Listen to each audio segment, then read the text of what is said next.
Spirit come and abide with us. We ask in Jesus' name. Amen. So,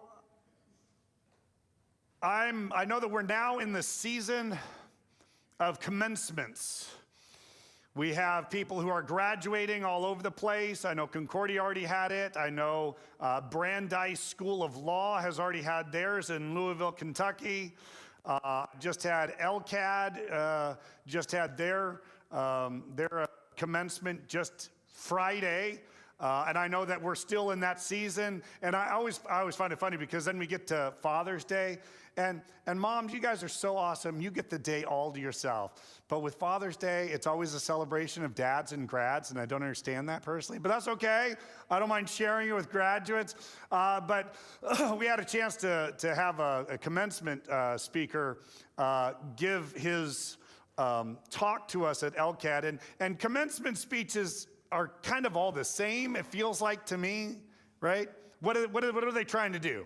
They're trying to fire up these kids. They're trying to say, hey, go out. You're going to be awesome and amazing, and you're going to do great things. I don't know how many times I heard the phrase, you are going to change the world, right? Do you remember those days when you were young and you thought you could change the world? And then sometimes it doesn't actually happen that way. But especially at graduation, this is the time to do it. I went ahead, I hopped online. I said, give me some of the best quotes from graduation speeches. So I grabbed a few of them. J.K. Rowling, we do not need magic to change the world. We carry all the power we need inside ourselves. We have the power to imagine better. Isn't that great? Great. All right. Helen Mirren, the trick is to listen to your instinct. Grab the opportunity when it presents itself and then give it your all. You will stumble and fall. You will experience both disaster and triumph, sometimes in the same day. But it's really important to remember that, like a hangover, neither triumphs nor disasters last forever. They both pass and a new day arrives. Just try to make that new day count. Isn't that great? Man, do you feel inspired? That's great. From Ed Helms, don't be afraid of fear because it sharpens you, it challenges you, it makes you stronger. And when you run away from fear, you also run away from the opportunity to be your best possible self. Oh, isn't that good? That's good stuff, man. Woo! Joss Whedon. You will be so many things, and the one thing I wish I'd known and want to say is don't just be yourself. The next line is a little funky, but I really want to get so. Be all of yourselves.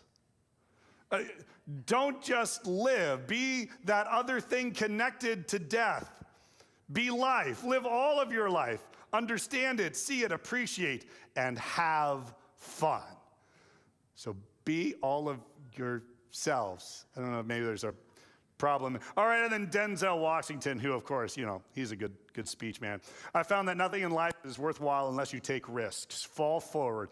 Every failed experiment is one step closer to success. You've got to take risks. You will fail at some point in your life. Accept it. You will lose. You will embarrass yourself. There is no doubt about it. Never be discouraged. Never look back. Give everything you've got. And when you fall through life, fall forward. Isn't this great stuff, right? Do you feel inspired? Whew. Well, Moses is giving his commencement speech. And he has been reminding the people of stuff. And last week we talked about never forget. Never forget the goodness of God. Never forget what he has done. And then we get to chapter 10, and we are going to have what I believe is possibly the worst commencement speech ever written. And it goes something like this. Remember how horrible you are. I'm reading through this text, and I'm like, wow, this is going to be an interesting text to preach because he asks you to remember how bad you are. I kind of want to be invited to be a commencement speaker and I'll just preach Deuteronomy 9. Wouldn't that be great? Yeah, you can see me at the seminary saying, you are all terrible people. Woo! It's such a great thing. Yeah, and so we're going to be hitting some of this stuff that I find very fascinating. He's going to be reminding them of who they are, and he's going to bring to mind one of their most embarrassing sinful situations. Now, when we get there, I'm going to be asking you some questions too about your most sinful time of your life, whatever that was. Right, which one? There's a lot, I'm sure we can all say. And we're going to examine what happens when we recollect our sinful self. What is it designed to do? Why do we as Christians go back to some of our greatest sins? And I think there is a reason why Moses wants to do that for the Israelite nation. So, Deuteronomy chapter 9. Hear, O Israel, you are now about to cross the Jordan to go in and dispossess nations greater and stronger than you, with large cities that have walls up to the sky. The people are strong and tall. They are the Anakites. You know about them and have heard about them. Who can stand up against the Anakites? Isn't this a great speech? Like, you are all going to go out into this world and you're going to face problems way bigger than yourself. You're going to face circumstances that are insurmountable. And already I'm sure the people are like, okay, I don't know if I like where this speech is going. It gets worse. It's fantastic. He does remind them, but be assured today that the Lord your God is the one who goes across ahead of you like a devouring fire. He will destroy them. He will drive them out and annihilate them quickly as the Lord has promised. Oh, sorry, I skipped on. He will destroy them. He will subdue them before you, and you will drive them out and annihilate them quickly as the Lord has promised. So you're going to face some big stuff. God is going to go ahead of you and do all the work on your behalf. So when you go in, it will essentially be ready for you to do what you need to do. After the Lord your God has driven them out before you, do not say to yourself, the Lord has brought me here to take possession of this land because of my righteousness, right? Because this is what commencement speeches are all about. Go out, change the world, subdue the nations, change stuff because you have the power and the resources and the ability to make those happen. And what Moses says is, whatever you do, don't say it's because of you. Now, it's okay, again, as a Christian, we can talk about how we have God with us. That's wonderful. But I do believe that this is still one of the many reasons why non-Christians have issues with Christians, is because we often end up appearing more haughty and prideful than we really should. I mean, let's face it. I know when I turn on the news, I go, man, I am so glad I am not that bad. There are some sin-filled people in this world, right? There are some nasty people that do a lot of nasty things, and I'm so glad that I'm so righteous, I'm so good, I don't fall into those traps, I'm not a sinner. It is so wonderful, just like the story that Jesus said of two men who stood before God, and one just said, I am so glad I am not like insert pagan person here. He says, when you receive victory, when you go and you conquer the world, remember this: you are horrible. You are unrighteous. You are unholy. You are not worthy. In fact, your righteousness is so bad, we could point to a whole lot of different examples, and that's what he ends up doing.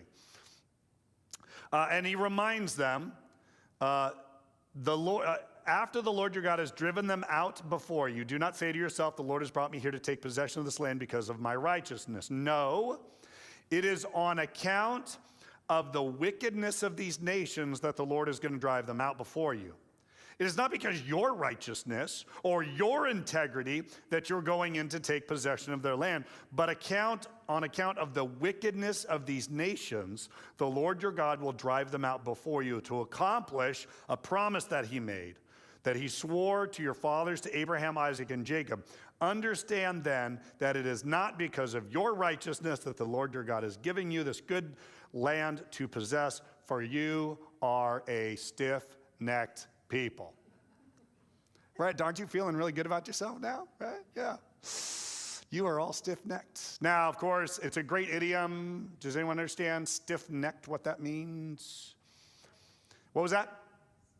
Stubborn. Yeah, so stubborn. When you, especially if you are yoking a cow. Now, I know not many people here yoke animals, but we kind of understand it maybe a little bit if we do horseback riding, right? We put a bit and a bridle and we put it in the horse's mouth. And what's supposed to be the idea? You pull on the rein and you can turn the horse. Now, what happens if you got a horse that is stiff-necked? It's not going to go. You're going to pull and it's going to keep going. Or imagine a cow. A cow is going forward and you've got yoked to another cow and you're trying to get them to go in a certain direction. And if they are stiff-necked, they are immovable, they will not take direction. It's almost as if the cow is made out of metal. It is just stiff-necked. That's all of you. All right, I'm feeling good about myself. This is great. God just called all of you stubborn. Oh, I guess he's calling me stubborn too. I should probably include myself on that. And he's right. Yeah. We get that way. We start living our lives. We want to do things our way. God says, here's some commandments to give to you. And we just steel our necks nice and tight. And God says, hey, come this way. And we're like, nope. We are going this way, because this is the way I want to go. You are all stiff-necked, rebellious people.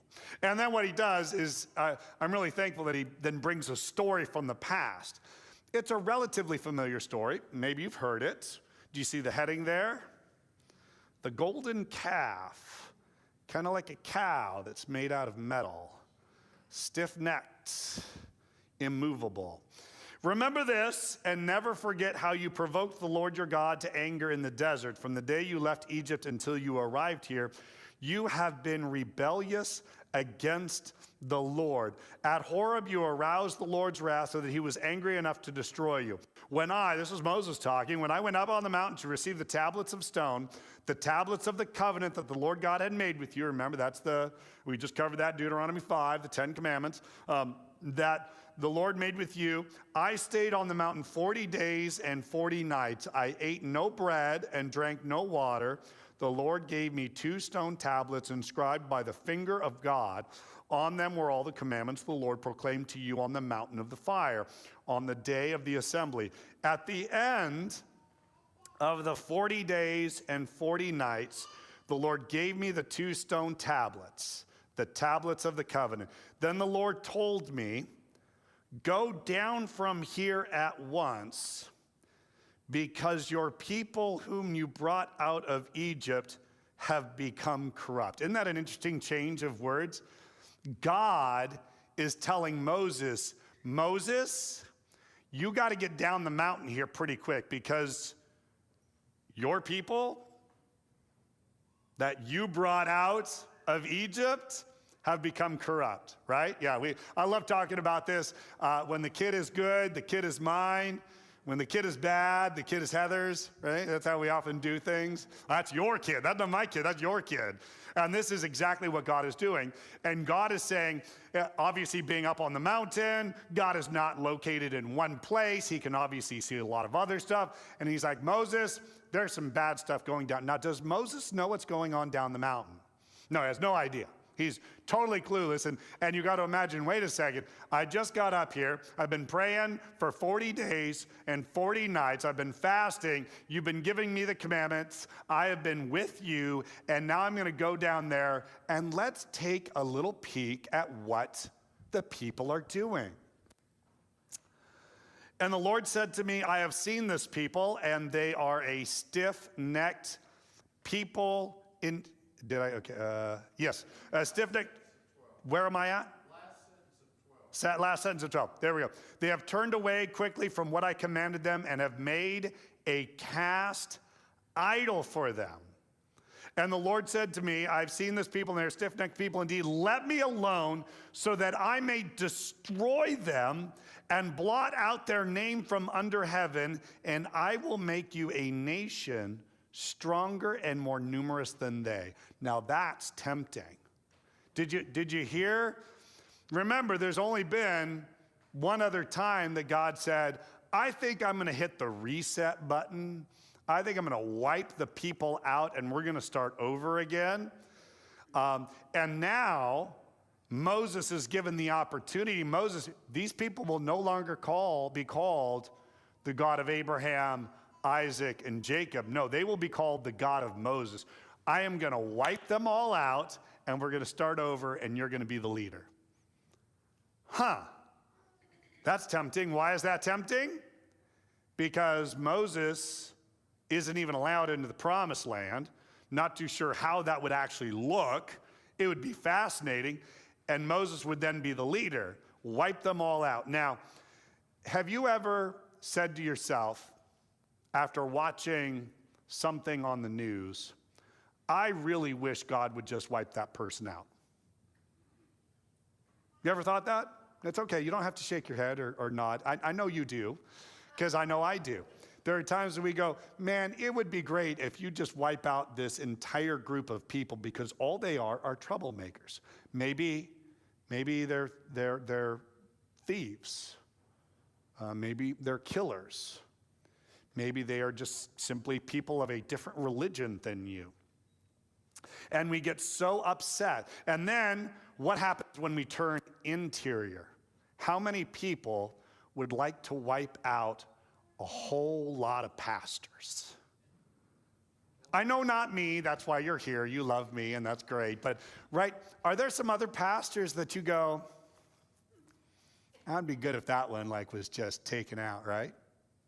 What about a group of Roman Catholic priests that do things we don't like, right? They are rebellious. What about those megachurch pastors who say that they're all about Jesus, but let's be honest, they're all about show. And they have a big church, so they must be doing something wrong and pagan anyway, right? So let's wipe them off. That'd be great. Yeah, get more, and then once they're wiped out, people will find Searchlight, and then we'll grow. And don't worry, I will not become an egotistical megachurch pastor, so that's wonderful news. There's times that we look at people and we say, those people are so horrible, I wish they would just be wiped out. And this is God saying this to Moses. So Moses has some choices here of what to do. Now, Moses makes a lot of mistakes in his life, but let me tell you, some of the things Moses does in this chapter, I was actually also tempted to entitle this sermon, Pray Like Moses. Because some of the stuff he does is incredible. Look at what happens. Verse 15. So I turned and went down from the mountain while it was ablaze with fire, and the 2 tablets of the covenant were in my hands. When I looked, I saw that you had sinned against the Lord your God. You had made yourselves an idol cast in the shape of a calf. You have turned aside quickly from the way that the Lord had commanded you. So I took the 2 tablets and threw them out of my hands, breaking them to pieces before your eyes. Then once again I fell prostrate before the Lord for 40 days and 40 nights. I ate no bread and drank no water because of all the sin you had committed, doing what was evil in the Lord's sight, and so provoking him to anger. I feared the anger and wrath of the Lord, for he was angry enough with you to destroy you. But again the Lord listened to me. The Lord listened to Moses. Moses says, do not destroy these people. And in fact, in a little bit, it's just one of the most incredible prayers. He actually says, God, how about this? Instead of wiping them out, take me out. Don't blot their names from the book of life. Blot my name from the book of life. I will be glad and willing to sacrifice myself for the nation of Israel. No, I love all of you a whole lot. But I often wonder, would I be willing to sacrifice my life for all of you? I would like to think that I would, but you guys are all horrible, right? Are any of you worthy to be died for? I mean, it's incredible to think. Moses sees the sinfulness of the nation, and he decides to pray. Now, again, this is one of those incredible moments where Moses realizes something must be done or God is going to wipe people out. And he prays, and he prays, and he prays. And he also then gets very personal. The very next sentence is a specific prayer for a specific person. Verse 20, and the Lord was angry enough with Aaron to destroy him, but at that time I prayed for Aaron too. What was Aaron's sin in this whole thing, right? What did poor Aaron do, right? It is one of the most humorous stories when we read of the golden calf incident. Remember, Moses had gone up onto the mountain 40 days, and while they were there, the people said, "Where'd Moses go?" And Aaron said, not quite too sure. And they said, "Hey, make us a god so that we can worship that God that brought us out of Egypt."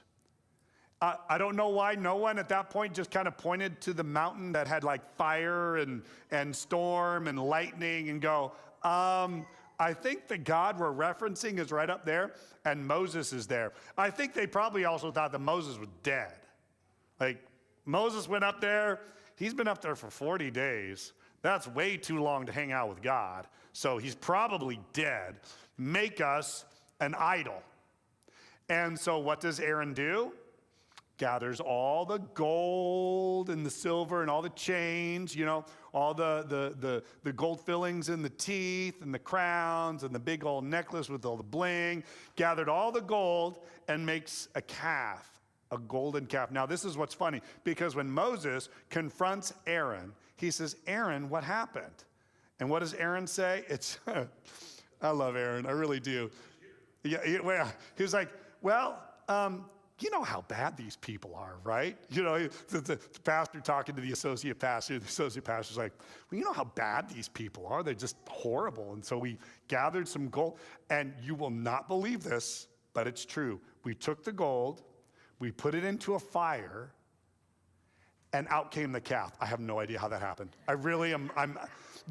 Go back and read it. It is one of the most humorous things. Like, are you sure that's how it happened? But we hear that all the time, right? People come up with the craziest excuses for their sin and think that maybe, just maybe, someone will buy that sin, right? We have people in politics who send pictures inappropriately to young women, and then they say, "I don't know, I guess maybe the camera was on in my pocket, and it just took." Do you remember that? I love the guy's name. Do you remember his name? Yeah, Anthony Weiner. Yeah. You're thinking to yourself, dude, just change your last name, bro. But he did. He said, I was just there, and it took some pictures. I don't know how that happened, right? And what are all of us thinking? Are you sure that's how it happened? Yeah, just jumped right out. I remember a young lady who she'd gotten pregnant, and she says, I don't know what happened. We didn't have sex. Now, it did happen. We were in a hot tub, and my boyfriend did get excited. I'm thinking that somehow when that happened, so they just kind of swam. Those are good swimmers, good strong swimmers. And we're all listening to this, and we're like, right? But we do that, right? We like to make excuses for our sin. We come up with great excuses, and we think to ourselves, they'll buy this. This is what Aaron is saying. I don't get it. I threw gold into a fire, and like the calf came out. That's a miracle, Moses. And what is Moses thinking? Man, I just want to slap you right now. Oh my goodness. So think about it for yourself. What's the worst sins you've ever committed? And when you start thinking this way, how do you start feeling? Yeah, you start feeling bad. What are some other feelings you get? Dirty, guilty, shame, sadness. And that is what happens. When we commit some of the most awful and heinous things, and as Moses is reminding the people of this instance, I have a feeling that some of the people sitting there are like, yeah, that's horrible. And Aaron, right, what is he thinking? Man, I can't believe that was the excuse I gave. It's ridiculous, absolutely ridiculous. Now, understand that those are the feelings that you get, but I do hope you get one more feeling. And that is the feeling of absolute and complete gratitude to God that he would forgive a sinner like you and me. That's what Moses is going for. That's what Moses is trying to bring them to. And that's why it's really hard when we talk about our past sins. I know when I think of my past, when I think especially of my childhood and stuff, I usually look back with some pretty fond memories, right? I look back with some nostalgia. And we often do that. When you think of the past, we often, that's the reason why we have a bunch of people that talk about the good old days, right? We have good old days. We forget about things like plagues and death and childbirth and the lack of the internet. Oh wait, that might be a good thing actually. And we remember all these things, but we forget all the bad stuff. And we want to feel better about ourselves. It's a natural thing. Don't get me wrong. I do the same thing. I don't like to think about the bad stuff I've done. I think about that stuff and I go, wow, what an idiot. I can't believe that I said and did things that I did. And then I came up with some really great excuses. And all of them were garbage. All of them were ridiculous. So it doesn't matter how great I am. It doesn't matter how successful I am. It doesn't matter how many times I preach the Bible. It doesn't matter how many people receive that and come to faith. It doesn't matter how many baptisms or weddings or funerals I do. Sometimes I need to stop and remember I am absolutely and utterly unworthy to do anything for God because I am a sinner, a wretched, horrible, nasty sinner. So we keep going because, again, I know you're not feeling very good. I gave you at least hopefully a future look at where I'm trying to take you because I don't want you dropping into despair and thinking to yourself, I'm not coming to church next week. No. There's a reason that all this is happening, right? So where am I at? 21. Thank you, babe. Also, I took that sinful thing of yours, the calf you had made, and burned it in the fire. Then I crushed it and ground it into a powder as fine as dust. And I don't know why he chooses to leave out one very important detail. He also then made them eat it. Right? Yeah. You people are so horrible. We're going to take your sin, we're going to grind it up, and then you're going to have to eat it. And then, and threw the dust into a stream that flowed down the mountain is kind of a euphemism, so to speak, that if you were going to go to the bathroom out in the wilderness, a stream is a good place because it just kind of flushes it away. Interesting. You are all terrible sinners. Now, at this point, I don't know how the people are feeling.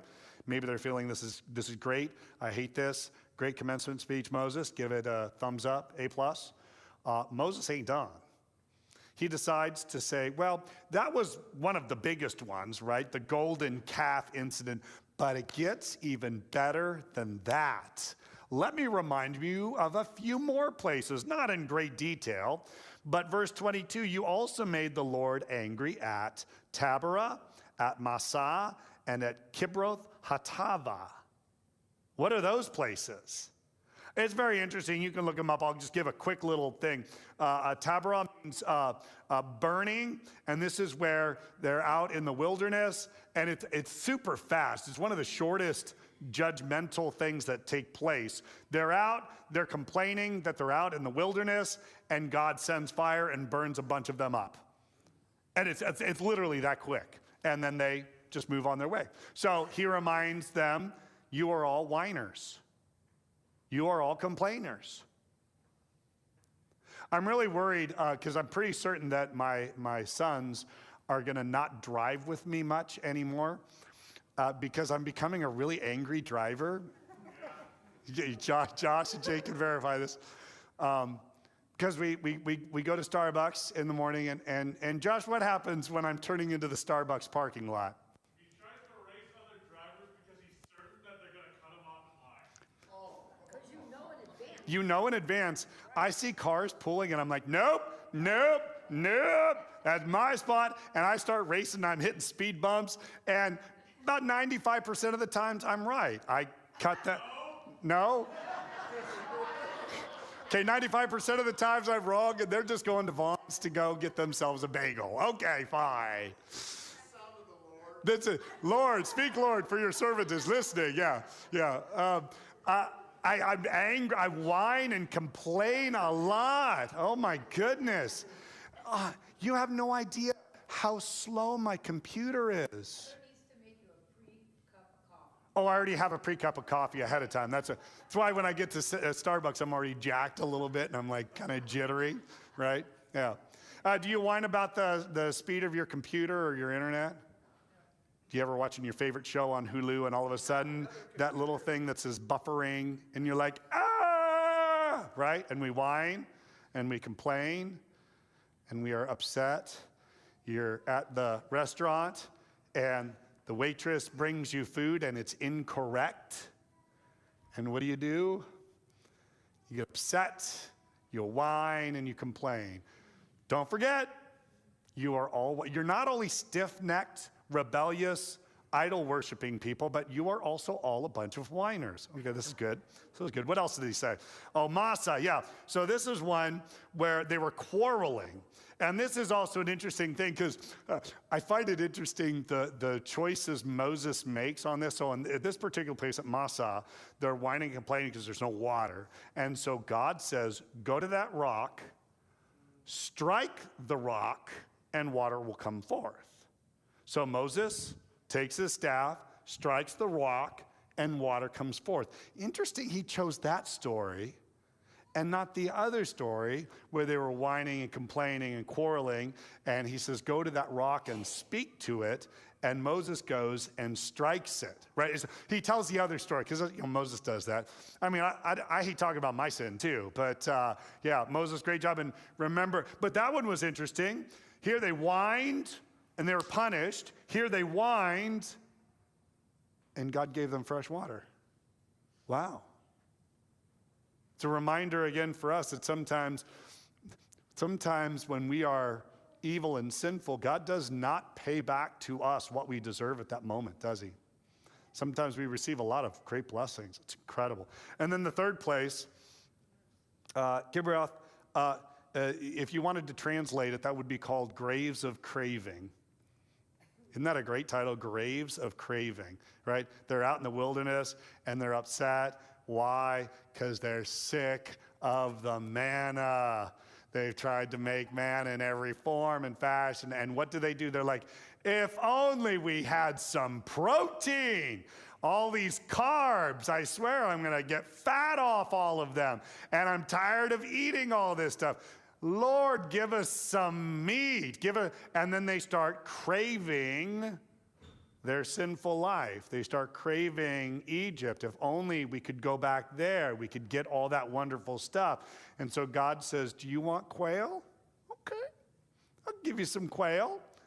And he sends so much quail, and it says while they are actually eating the quail, it turns bad in their mouth while it is in their teeth, and a plague wipes out a whole bunch of them. So remember, you are all craving sinful stuff. You are whiners, you are complainers, you are quarrelers, you are all stiff-necked, golden calf-like, rigid, unwilling to do stuff. Okay, and that's not it. There's one more. If you're not feeling bad enough, there's one more. 5 places total. Golden calf, these 3 places, and then verse 23. And when the Lord sent you out from Kadesh Barnea, he said, go up and take possession of the land I've given you. But you rebelled against the command of the Lord your God. You did not trust him or obey him. You have been rebellious against the Lord ever since I have known you. Kadesh Barnea, that was the famed location where they sent the spies in to go scout out the land. Yep, exactly. 12 men went to spy on Canaan, 10 were bad, and 2 were good, right? And they were like, ooh, I don't know. This is terrible. This is horrible. And he's already brought up this one a whole bunch of times. You are all rebellious. And remember, these are already people of God. These are already people that God has chosen, brought out of slavery. He's already saved them, and he's reminding them, you are horrible.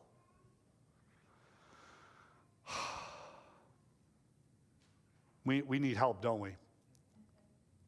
We need some big help.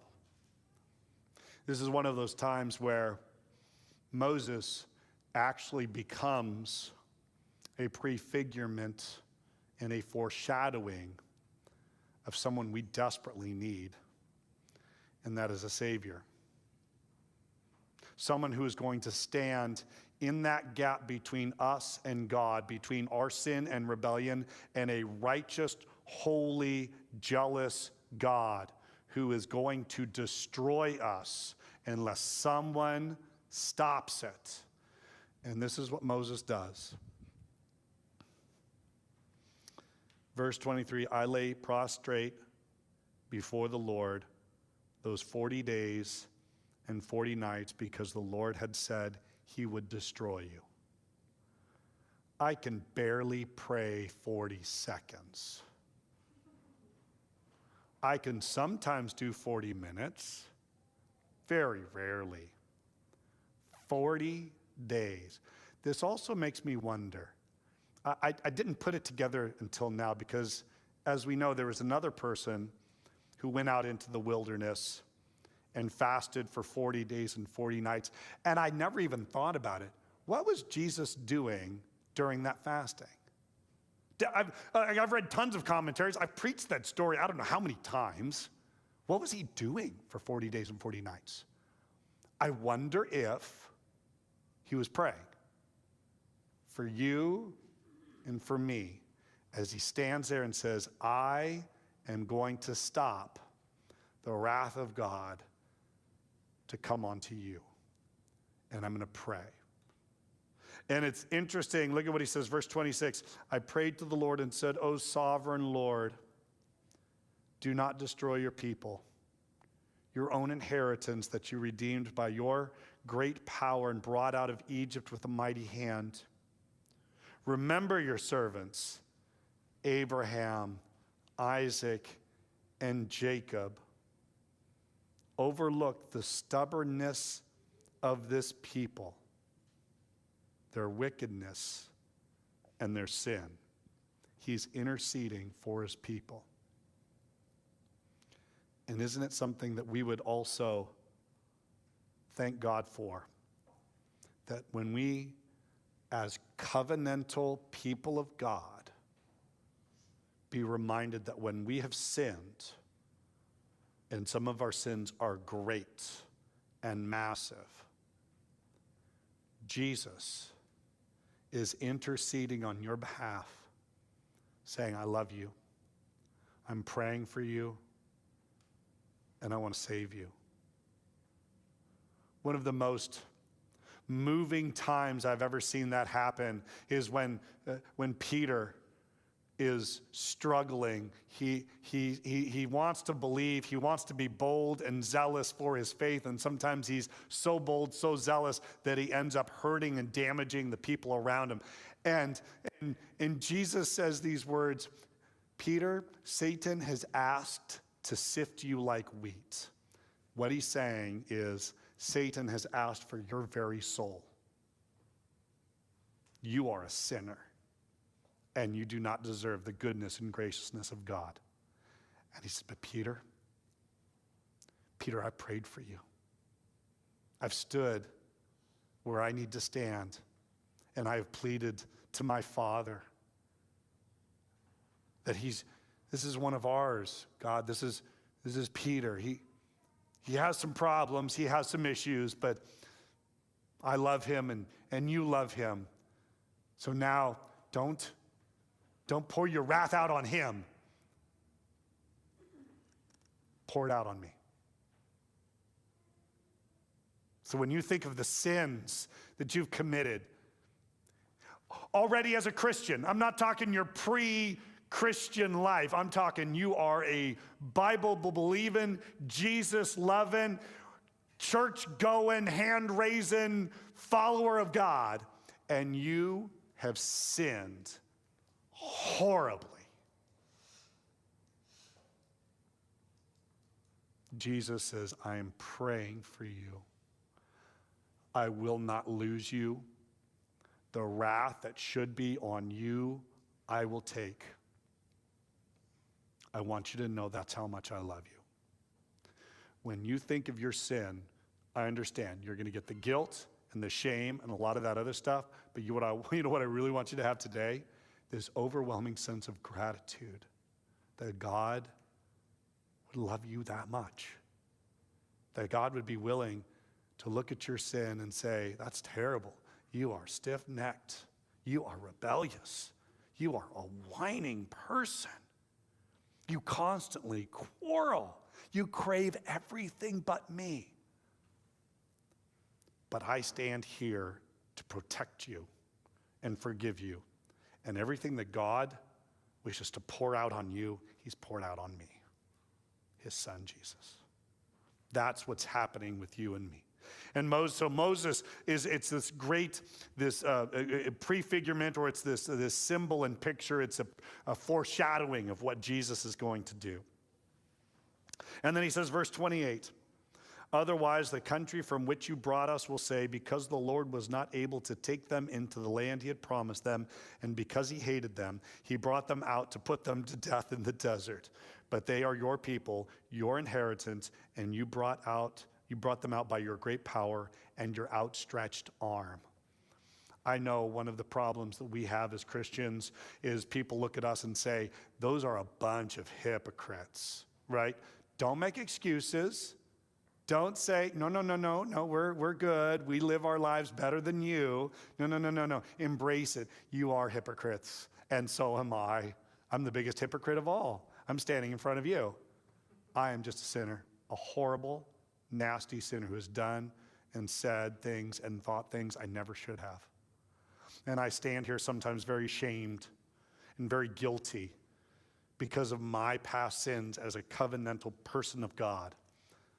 But I have Jesus, and he has prayed for me, and he has strengthened me, and most importantly, he died for me, so that now I have the complete and utter forgiveness of my sins. So remember your humble beginnings.